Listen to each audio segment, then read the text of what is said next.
Hello বন্ধুরা, তোমরা তো জানো দিদির বাড়িতে এসেছি। আসার সঙ্গে সঙ্গে চা পেয়ে গেলাম, তার সঙ্গে মাংস রান্না হচ্ছে, মাংস টেস্ট করে নিলাম। দেখো কতগুলো খাসির মাংস রান্না হচ্ছে। আজকে তো আমার দারুণ খাওয়ার জমবে। অলরেডি দুপুরে খাওয়া শুরু হয়ে গেছে। প্রথমে সাদা ভাত, ঝিরিঝিরি আলু ভাজা, আলু পটলের ডালনা, তার সঙ্গে চলে আসলো গরম গরম ডাল। উফ, কি আর বলবো, দারুণ খাবার, জমজমাটি খাবার।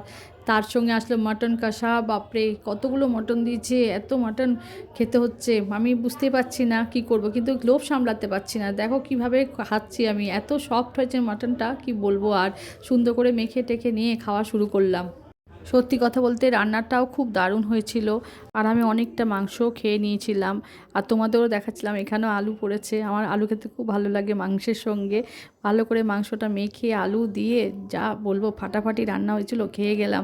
তার সঙ্গে আরও অনেক কিছু ছিল, দই পড়েছিল, মিষ্টি পড়েছিল, চাটনি পড়েছিল, তোমাদের আর বলে বোঝাতে পারবো না। খেয়ে আমার অবস্থা মানে খারাপ হয়ে গেছিলো, এত খেয়ে নিয়েছিলাম। তো যাই হোক বন্ধুরা, তোমরা আমার সঙ্গে থেকো। Bye bye.